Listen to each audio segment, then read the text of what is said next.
Ladies and gentlemen, the greatest club football tournament is back! And boy, I have missed it. The Champions League returns, and of course, so does the JSM Champions League predictions. And I can't wait to get into the match day one matches and predict them all and hopefully get them all right. And without further ado, let's get into the predictions with Athletic Bilbao versus Arsenal. The Champions League kicks off at San Mamés. The home of the Europa League final last year is kicking off the Champions League this year. And it is a big game. Athletic Bilbao take on Arsenal. Now, Bilbao in UEFA competitions last year had their absolute heartbreak by Manchester United. I was there at San Mamés. United beat them 3-0, but United reached the final, and that was Bilbao's final to reach. It was going to be at home. There were fans crying in the stands, and it was just a horrendous day for them. I felt so sorry because, obviously, as a City fan, I would have loved them to go through. But it wasn't to be, and now they're back in the Champions League after coming fourth in La Liga last year. And they've started the season very well, Athletic Bilbao. They are currently joint top with Real Madrid, 3 points out of their opening 3 games. And we know how good their defence is normally. Like we were saying ahead of the Manchester United game that Bilbao had the best defence in La Liga at the time. Obviously, it came catastrophically apart after Vivian got himself sent off and Bilbao went down to 10 men. But they are known for a very well-organised defence. And on another day, Bilbao could have been 2-0 up against Man United. I know I'm talking about the United game a lot. It's just the last time that I watched Bilbao in UEFA competitions. As of everyone, that was the last game that they played, with the exception of the Old Trafford game. And Nico Williams, we know how good he is. He has stayed, which is a massive important thing to Bilbao. Inaki, his brother, can also find a goal-scoring touch. And ultimately, they're 3 wins out of 3. Arsenal, it's been a very mixed season for Arsenal. They've had 2 very difficult away games in the first 2 of the season. Going away to Old Trafford and going away to Anfield as their first 2 is very difficult. Now, they were beaten at Anfield thanks to a magical Dominic Szoboszlai free kick. Absolutely outrageous, by the way. But for me, the bit about Arsenal is that they don't go for it in those big games away from home, and they act like a European side. But when it comes to the big games that they showed against PSG, Arsenal just becomes second best. Like, they were no way in that game against PSG. I know Marino scored an offside goal and that would have made it 1-1 at home. But the fact that they conceded 4 minutes at home, didn't score at home in that game. And then, okay, they left it a little bit late to go and try and get something away from home when Hakimi scored and it was 3-0. Then the wheels started turning. Right, we've got to go for this or we're out. And Donnarumma made some great saves in the first couple of minutes, particularly that Martin Odegaard one. I just think Arsenal become a little bit negative when they go away from home against Liverpool and City in particular in England. And I do think, with the exception of the first 10 minutes and the last 20, they were negative at the Parc des Princes again. And I don't think this will apply because Bilbao are not one of Europeans' elites, but there are talks and Arsenal are second favourites to go on and win this competition. And they've got the squad. I think out of all the teams, with the exception of Liverpool, Arsenal signed the best in world football. Like, their transfer business has been absolutely phenomenal in my opinion. So I do think Arsenal signed very well, and this is a competition they could potentially win. But they've got to start off well. And going away to Bilbao is never easy, and Bilbao have got to rectify what they did wrong against Man United, and that was not score in the first 10 minutes, and then when the pressure started coming on, they caved in and got themselves a man sent off. I'm going to go 2 each. I'm going to go with a bit of a goal fest in this game. Arsenal 2, Athletic Bilbao 2. That's the first game, and that'll do me good. I will look forward to watching that. PSV Eindhoven take on Union Saint-Gilloise in a game in Eindhoven. Now, PSV looked all right last year until they got absolutely destroyed from Arsenal at home. What was it, 7-1? 7-1 in the round of 16. Absolute madness. But I think they're going to comprehensively win this one. I don't think the Belgian team are going to have a lot to offer in this tournament. But then again, I said that about Brest, and I never should have underestimated the power of the Brest last year. They were great. But I am going with a PSV win, 2-0. At home. Benfica against Qarabag. The team from Azerbaijan are making a very long away day to Lisboa to take on SL Benfica. Now, Benfica beat Nice in the qualifying to get here. Difficult team, Nice, to play in a qualifying game. I did have to say, when I looked at the fixtures and saw Benfica were playing Nice, I was like, that could go one of 2 ways. But they dispatched them quite comfortably, Benfica. And I also expect them to dispatch Qarabag quite easily in this one. I am going to go Benfica 4, Qarabag 1. I do think Qarabag will score in this game. game, but I just don't think it will be enough to have the power of Benfica. They are a very, very good team, and I'm expecting Benfica to win this one quite easily. Juventus take on Borussia Dortmund at the Allianz Stadium in Turin. Now, Juve were a very, very mixed bag of watching them in the Champions League last year, in the Serie A last year, and as well at the Club World Cup. Like, City absolutely destroyed Juventus, and then in the round after, City got beat to Al Hilal. But that's probably a more Manchester City thing, because I tell you, City did play very, very well against Juve in that game. And I don't know what Juve are going to show up. I don't know what Dortmund are going to show up. Dortmund haven't really started the season well. The fact that they threw away a 3-1 lead against St. Pauli for St. Pauli to come back and draw 3-3 kind of sums up where Dortmund are right now. I think they're very, very frail at the back, but they do offer power in attack. Guirassy is the main man. I do find goals from Julian Brandt very important as well for Borussia Dortmund. Those two link up quite well. And obviously they've lost Byro Gittins. He's gone to Chelsea. He's not going to play, mind you, or I haven't seen him yet. It's a disappointing player to lose on that left-hand side. But obviously Joe Bellingham's come in. He looks like he's a very good outlet in midfield, working alongside Brandt. But I do think defensively Dortmund are quite easily exposed. But the problem is I don't think Juve are the team to expose it, because Juve are the kings of defence. They're not really an offensive team. They are sit back, draw up the pressure and try and counter-attack teams, exactly how they did against City in the 2-0 win in December last year. I am going to go with the Dortmund win in Juve. I do think that they've got enough to generally outgun, and I do think Guirassy is going to be the part of that, and I think that attack will beat defence in this game. I don't see Dortmund getting caught too much on the break. I think, I don't know, because Dortmund are quite prone to counter-attacks. I'm sticking with my guns. I'm going to go close, though. I'm going to go with a 2-1 Borussia Dortmund win in Turin. That might be a bit of a crazy call, but I do think the attack of Borussia Dortmund can easily outpower the defence of Juventus. So I'm going to Dortmund win, and that'll kickstart their Champions League campaign nicely. Real Madrid are back at home. This is their competition, but it wasn't last year. They were beaten and, well, destroyed against Arsenal. I called remontada. I said it was going to happen. I went to the Bernabeu for a hate watch to see remontada, and Arsenal won. I've seen Arsenal win at the Bernabeu more times than Manchester City have won at the Bernabeu. It is my dream one day to watch Manchester City win at the Bernabeu. Now, I know we won there in 2020, but I couldn't go because COVID was just coming in. But now I will obviously be going, because we are, of course, playing them again. Of course, UEFA want us to play them again. It's going to be fun. But now they're taking on Marseille. Marseille haven't started the season well. They're currently 10th in Ligue 1, and they've not been good. They generally haven't been good. Their defence has been opened up a lot. They don't really have control in midfield, and the attack's not scoring goals, and they're relying on Pierre-Emerick Aubameyang to score goals for Marseille, and ultimately at the moment it's not working. After 2 games they're currently 10th and not playing well. Real Madrid top of La Liga, 3 wins out of 3, 9 points out of 9. This could be where Xavi Alonso gets that momentum. And in interviews he has said, we've not played well, I've been trying out things, but we've won. That's all that matters. And ultimately in football, that's all that matters. It doesn't matter how well you play. It matters that you get the 3 points and you win it.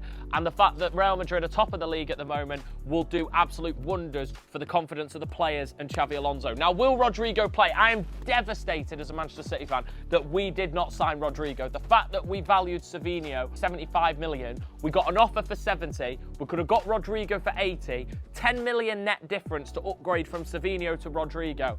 I never will understand why we didn't do that. I never will understand why we didn't do that. Yes, Savinho looks like a promising player, but there's a 3-year age gap between him and Rodrigo. You take Rodrigo. Is his head going to be in it at Real Madrid? I don't know whether his head's going to be in it. But will Alonso play as 5 at the back? Will he continue to play Trent? I don't know. There's a lot of questions going on at Real Madrid at the moment. But they've got 3 wins out of 3, and they'll look to beat Marseille. And I think they will, and I think they'll beat them comprehensively as well. I'm going Real Madrid 3, Olympique de Marseille 0. And I love Marseille. Absolutely love him. But I do think that Madrid are just way superior than Marseille. and Madrid are going to get the win. But Madrid have got a lot of questions to answer, and I'll be watching this game. Well, I won't be, because I'm going to the next game. Tottenham Hotspur take on Villarreal at the Tottenham Hotspur Stadium. We're going to this game as we're going to try and do 3 games in 3 days, so make sure to subscribe to see that. Tottenham's first game back in the Champions League as Europa League winners after beating Man United 1-0 in the final at San Mamés, and they're playing Villarreal at home. Nice little fixture for Thomas Frank to start off at. But what Tottenham show up? Is it the Tottenham that completely destroy Manchester City every single time that we play Tottenham? They battered us in that game. Or is it the Tottenham that go into the next game after beating City on top of the world and then lose? 9 times in a row that's happened. Coincidence? I think not. Bournemouth destroyed him. How on earth that was only 1-0? Tottenham had their first shot on target in the 70th minute and only had 2 shots on target for the entire game. Both of them were caught by the goalkeeper relatively easily. Tottenham were so bad in that game. But then again, they beat City and they're always bad in the game after, so I've no idea. It's classic Tottenham. It is classic Tottenham. But I do think Tottenham will win this game. I think they're better than Villarreal, and I think they'll outplay them off the park. I'm going to go Spurs 2, Villarreal 0. Comprehensive win for Thomas Frank's men. Olympiacos! I'm in Greece at the moment, so Olympiacos are taking on Pafos at the Etihad Stadium in Piraeus, and this is a big one for Maracanasis' men. Can they start their Champions League campaign off with a win? Now, Pafos obviously got a last-minute goal in their Champions League qualification and defeated... Who did they play? I can't even remember who they played, but they won. It's a very difficult task going to Olympiacos. The atmosphere will be fantastic by, I think it's the Gate 7 Ultras. Yeah, the Gate 7 Ultras or the Gate 5 Ultras from Olympiacos. Very, very difficult place to go, and I'm looking forward to seeing them take on Real Madrid in the Champions League this year. Obviously, the dictator, the Greek man himself, Maracanasis, will obviously dictate his team, and I think he'll dictate his team to win this game. I'm going with Olympiacos to win this one by 2-0. I just think they're stronger than Pafos. I don't really see Pafos doing anything in the Champions League this year. I think they're just going to be happy to be there. Slavia Prague take on Bodo Glimt in a big game for Praha in the Champions League. Now, Bodo Glimt did impress me in the Europa League, getting all the way to the semi-finals, ultimately to be knocked out by Tottenham Hotspur, but they did give it a good go.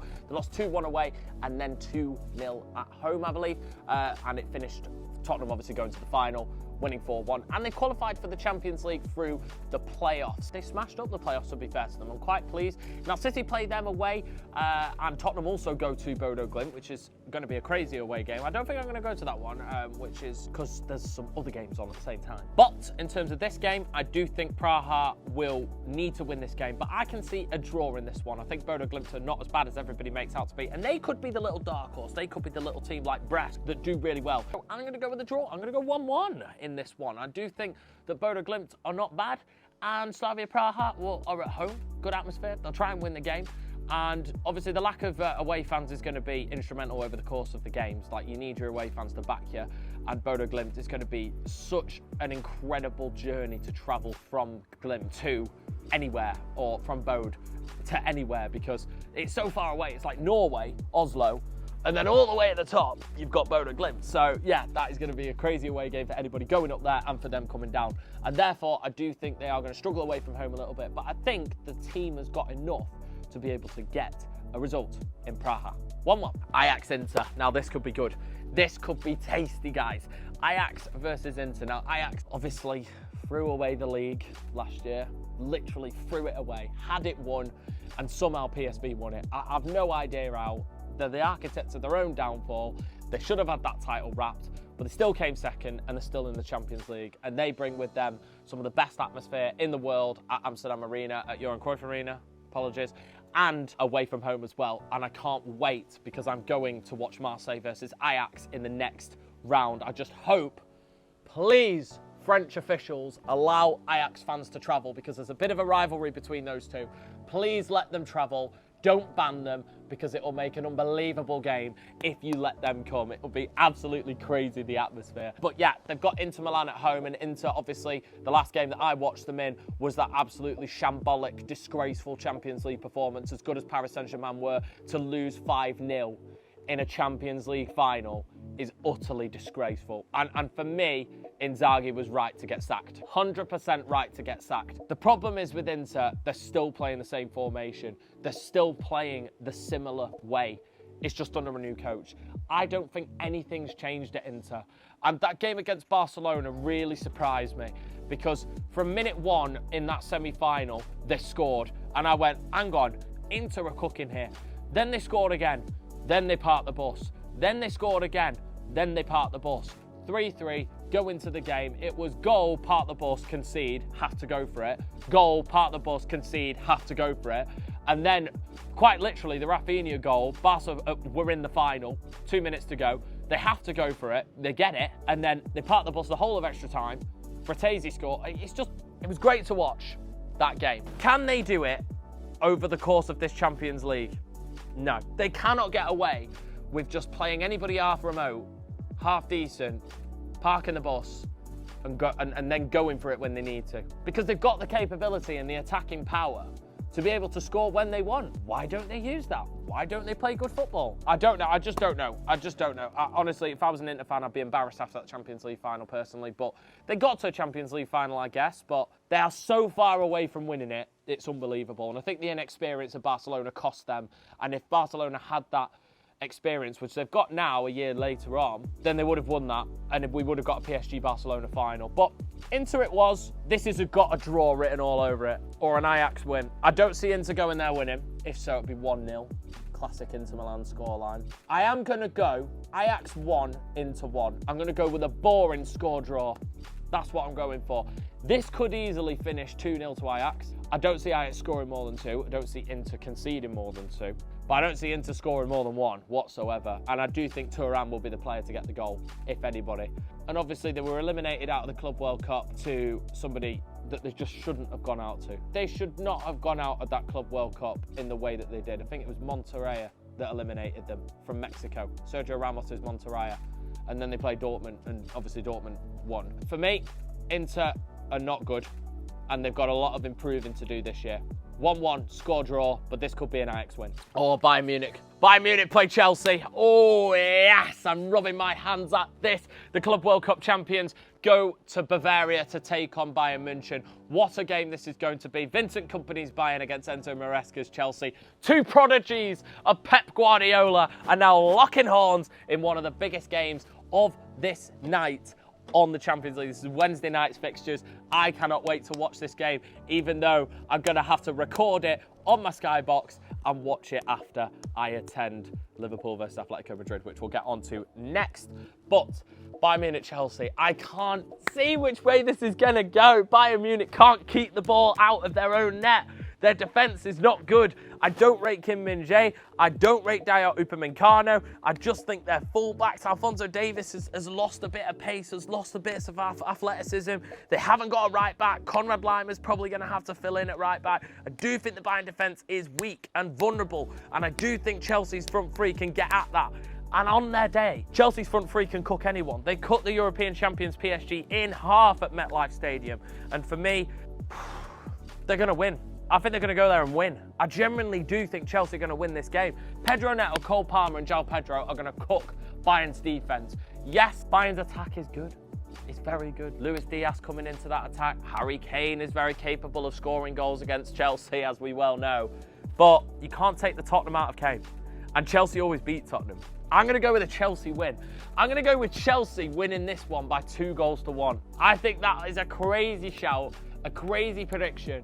But I think Chelsea have started well. They battered West Ham. Not a great result against Crystal Palace, but still recovering from the Club World Cup. Only had a month to recover and then start training again, versus teams that were training for 3 weeks prior to the start of the season. Chelsea only trained for a week and a half before the start of the season.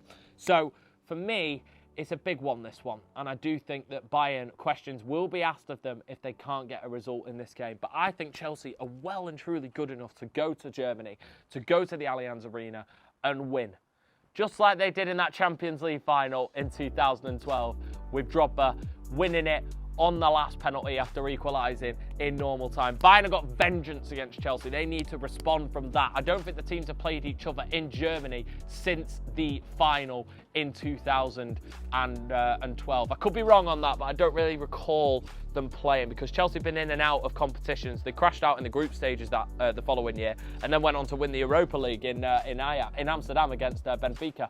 So for me, Chelsea win it. World champs for a reason.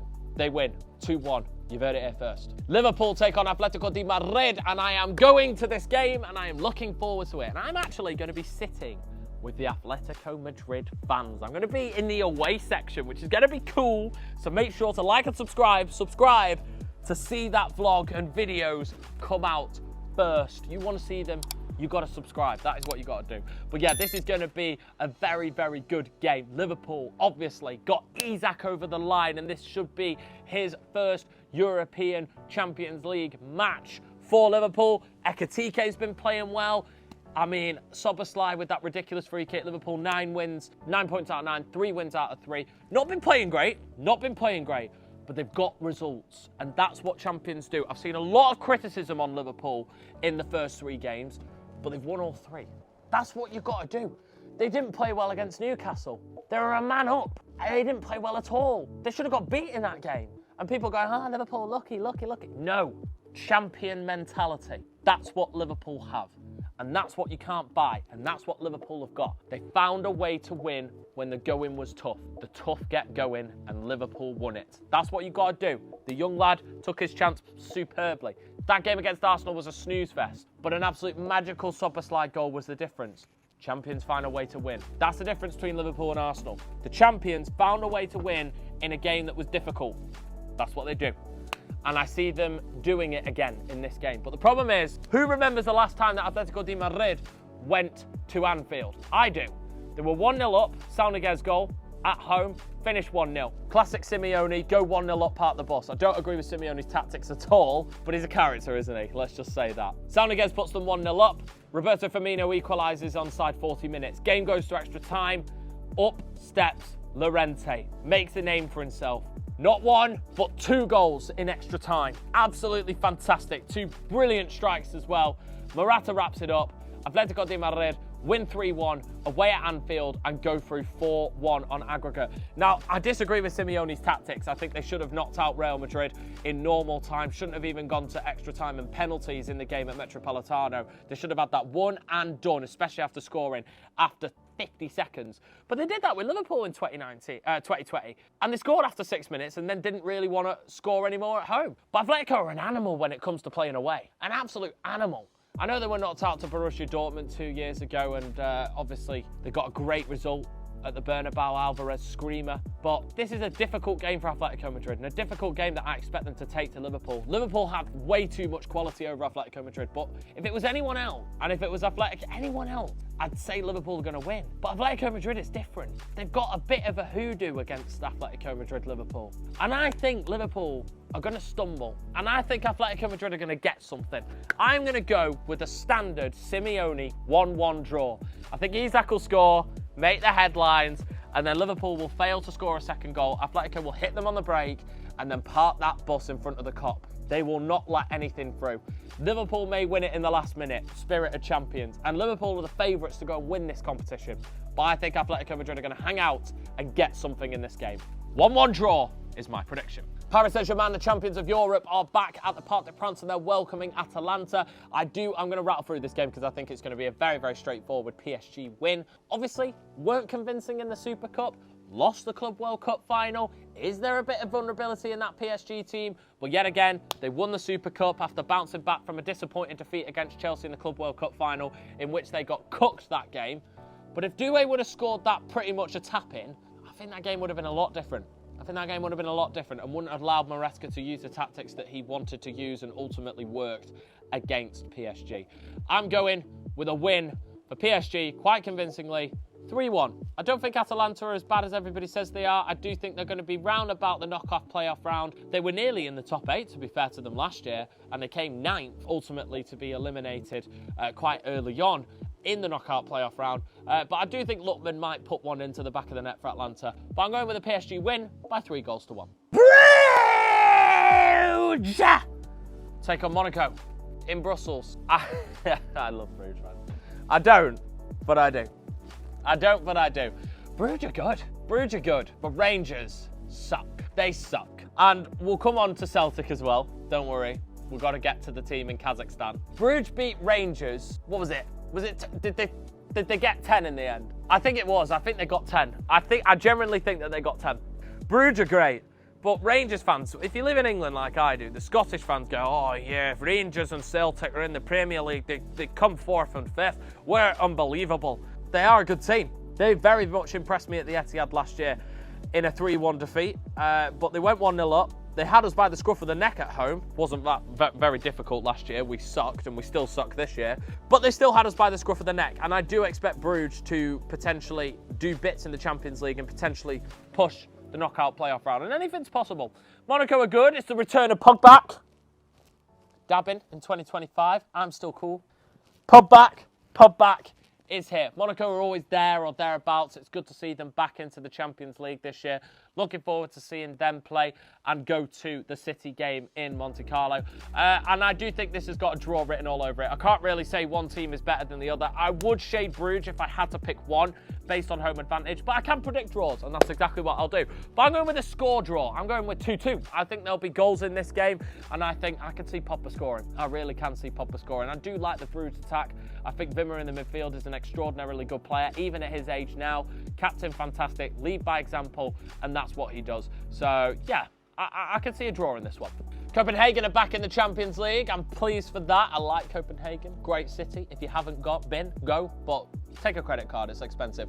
Taking on Bayer Leverkusen. Now, Erik ten Hag has already been sacked from Bayer Leverkusen after only 3 or even 2 matches in the season. They've been terrible. But the problem is you can't blame ten Hag. Xabi Alonso was an exceptional manager, and he had exceptional players, and they won the league unbeaten. The year after, they didn't win anything.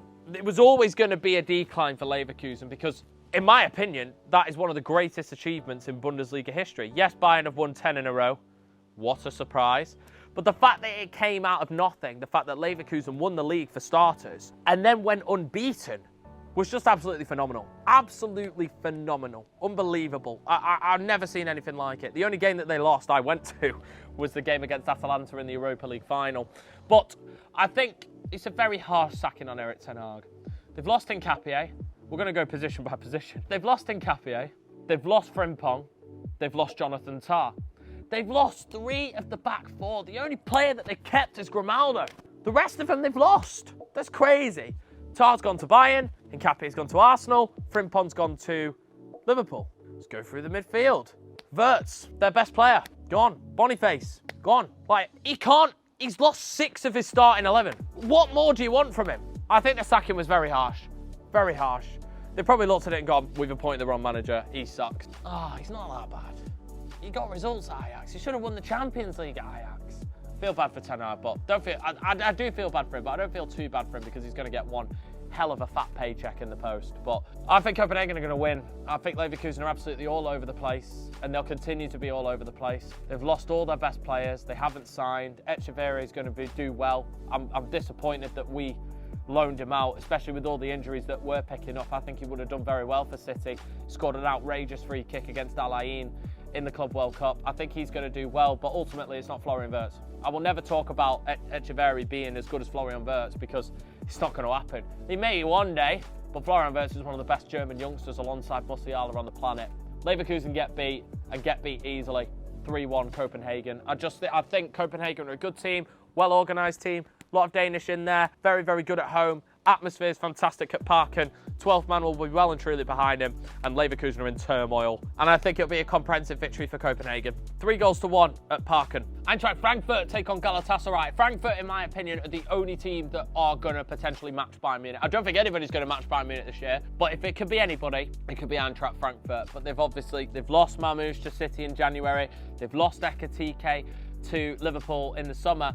How do you go about replacing your 2 goal scorers? They need to show that they can win games. And they have been doing. They look good in the Bundesliga. I've been impressed with them. Galatasaray's tough. Half the stadium's going to be full of Turks, as we well know. They're going to buy tickets in pretty much every single section and get them through Turkish Airlines. It's going to be an insane atmosphere whenever Galatasaray come to play. But we already know that the Frankfurt atmosphere is unbelievable, and I do think that they're going to find a way to win this game. I'm going to go Frankfurt 2, Galatasaray 1.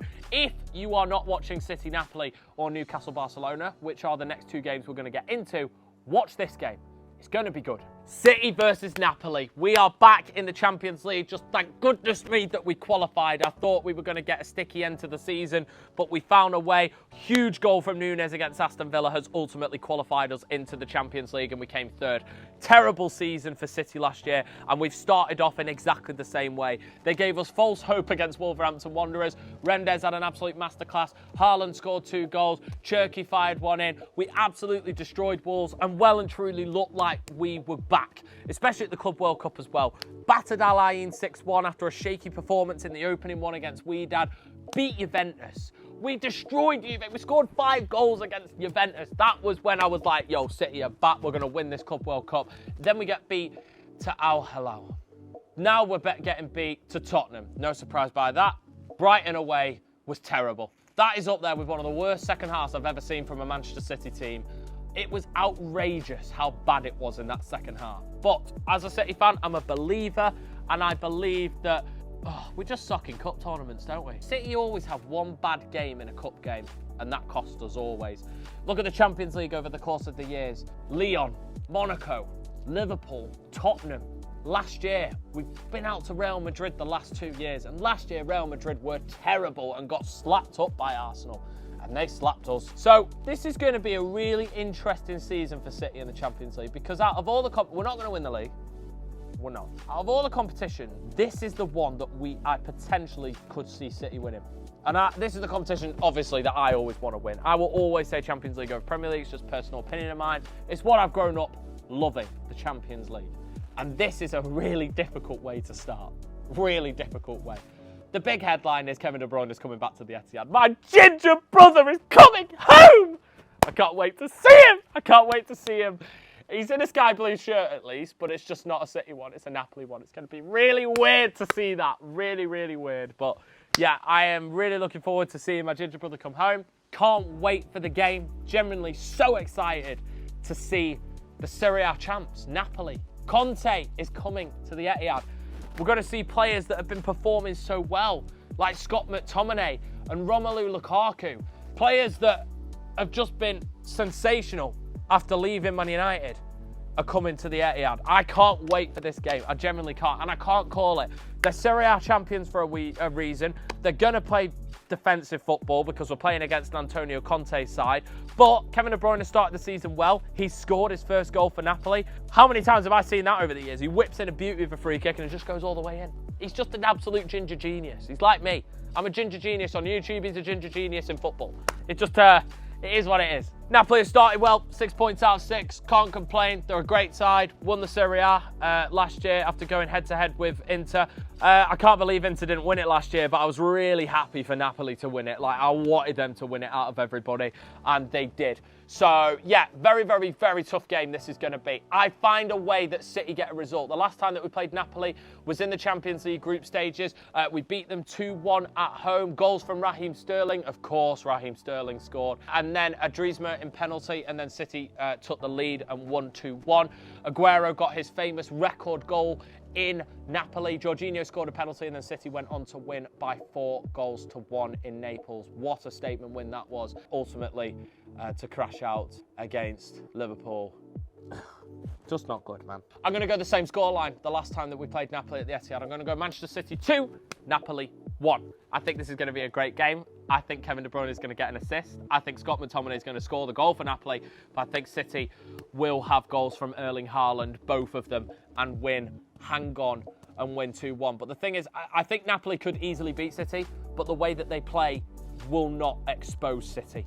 The way that we will frail is if a team puts pressure on our back four, and Napoli don't do that. They sit off and counter-attack, and I think City can deal with counter-attacks better than a team like Brighton having the whole of the second half put pressure on our back four is going to force us into mistakes. And ultimately, I don't think Ruben Dias's head is in the game. He's been really, really poor for a while now, and I do think that City should start Kujanov and Gvardiol as the 2 centre-halves with Aït-Nouri at left-back. And the fact that City still haven't signed a right back and still haven't got anybody to play in that position as a natural is going to cause us problems this season. And to any half-decent left wing that attacks the City back four, we are going to cave in, and we're going to cave in hard. So we have to it may be a season where we just have to outscore teams and use that dictatorship that we usually have in that midfield and score goals. But it's going to, in my opinion, it's going to be a long season for City, but I do think we can get a win against Napoli. It's going to be a great game. You've got to watch this one. Or if not, you've got to watch the next one. And it's Newcastle United taking on FC Barcelona. Now, Newcastle have been poor to start off this season. They currently sit one place above the relegation zone in the Premier League and ultimately have been dire. They've been dire. They drew to Aston Villa away. They drew to Leeds away. Both 0-0s. And they obviously should have beat Liverpool at home, but didn't. And that's what champions mentality Liverpool do. They find a way to win when the going gets tough. The tough get going. Liverpool win. Newcastle lose. That's the difference. They've lost Isak. In my opinion, Elanga's a poor signing. It's a poor signing. This is just my opinion. It's a poor signing for the amount of money. There is no way that Anthony Elanga's worth 55 million. Not an absolute chance. The finishing on that lad is terrible. He needs to really improve on that. Really, really improve on that. Considering that Liverpool signed Mane for 30 million, Salah for 26 million, and Firmino for about 30 million as well, there is no way Elanga's worth 50. Not a chance is Elanga worth 50. He's worth 30. And I think they've completely overpaid. They panic bought. I don't know what the new lad up front, the German Wolfschmitter or whatever his name is going to do. I haven't really seen a lot of him at Stuttgart. I didn't really see a lot of him, so I can't really comment on what he's going to be like. I hope he settles in because Newcastle fans do deserve the best, and they are a very, very good and loyal fan base of their support. The best home atmosphere in the Premier League, in my opinion, and this is going to be a magical Champions League night for them, like we have potentially seen against Paris Saint-Germain. But they've got big names in that squad when they took on PSG. You've got Isak in that team. You had Almiron at the top of his game. You had like players just working for each other. That midfield, Bruno Guimaraes, Joe Linton was working fantastic. But for me, I just don't see Newcastle at that same height as what they did against PSG. That is arguably the best result of their Champions League careers up until it was a group of death, and to get that win at home was absolutely fantastic. Can they reciprocate it against Barcelona? A Barcelona team in which won the league last year and arguably has the best youngster on the planet in Lamine Yamal. What an absolute unbelievable player he is. From defence to attack, this Barcelona team is sensational. And I criticised them last year of lack of inexperience, and ultimately that's why they were eliminated. A bit of game management after Rafinha scored was needed, but a bit of inexperience shown, and they crashed out in the semi-final. But I don't think this is the same Barcelona team. They've got a years now of experience compared to where they were last year. They've got a La Liga title win under their belt as well, which is always great. They absolutely destroyed Real Madrid frequently last year. They won the Copa del Rey and the Super Cup last year in truly sensational style. Nice domestic treble there for Barcelona, and I do think they're going to show signs of improvement. The problem is, has Robert Lewandowski still got it? That's the question I've got to ask myself. Are the goals going to be flying in from the left with Rafinha and from the right with Yamal? Can their Polish goal scorer continue in the way he was last year? He was excellent last year, fantastic. Is age catching up to him? Only time will tell. But I do think Barcelona are way stronger than Newcastle. The fact that it's at St James's Park brings the scoreline down, but it doesn't change it for me. I'm going Barcelona win by 3-1. I think Newcastle will score first, and the atmosphere will just be absolutely sensational. And they've got to use that first goal as attraction. They've got to make it count if they score first. And that's what they'll want. They'll want to get the Gallagate behind them. They'll want to get the whole stands behind them, because I know how good that atmosphere is. And on a Champions League night against Barcelona, I could probably hear it here from Greece. I could generally hear the screams if they scored first. Over 200,000 people in the queue trying to get tickets for this game. It's sold hotter than an ice cream on a hot summer's day. That's how crazy the atmosphere is going to be. But I think Barcelona are too good. But if you're not watching the City-Napoli game, watch this one, because it could be a Champions League classic. 3-1 to Barcelona, that's my take. But if Newcastle win this could kickstart their season. And that's what they're looking for at the moment. And finally, Sporting Club de Portugal take on Qarabag Almaty from Kazakhstan. Let's address Celtic. What an absolute disgraceful display from Celtic to not score over the course of those two games. But congratulations to Qarabag Almaty. I watched the penalty shootout. I was praying. I was like, I want to see Qarabag Almaty in the Champions League. I also wanted to go to Qarabag Almaty, but unfortunately, City or any English club didn't draw them. So no Kazakhstan away just yet. So hopefully you can qualify next year and we can hopefully get an away game. But you are going to welcome Real Madrid to Kazakhstan, which is going to be absolutely insane. I'm so pleased for you guys. I would love to see you guys make a good meal of the Champions League. And you guys did great against Celtic, but is that where it ends? Is that like the nail in the coffin? Is that the final straw? Or can you guys go on and kick on and potentially get some results like Brest did? I can't call it at the moment. I think this game's going to be close because I don't think Sporting are the same team since Ruben Amorim and Victor Gyökeres has now subsequently left. So I don't really see a lot of goals coming in the Sporting team. So I'm going to say the Qarabag Almaty go over to Lisboa and get themselves a draw. 1-1 at Stadio Jose Alvaro, and it's going to be Sporting disaster class. But I do like Sporting. I would like to see them do well. But with Gyökeres leaving, I can't call where the goals are going to come from because he was genuinely the talisman of that team. So it's going to be difficult for Sporting to go far in this competition. So Qarabag Almaty to get a draw. And that concludes my predictions. And that is it, ladies and gentlemen. That concludes my predictions for this week's Champions League Matchday 1 games. And I can't be more excited that the Champions League is back.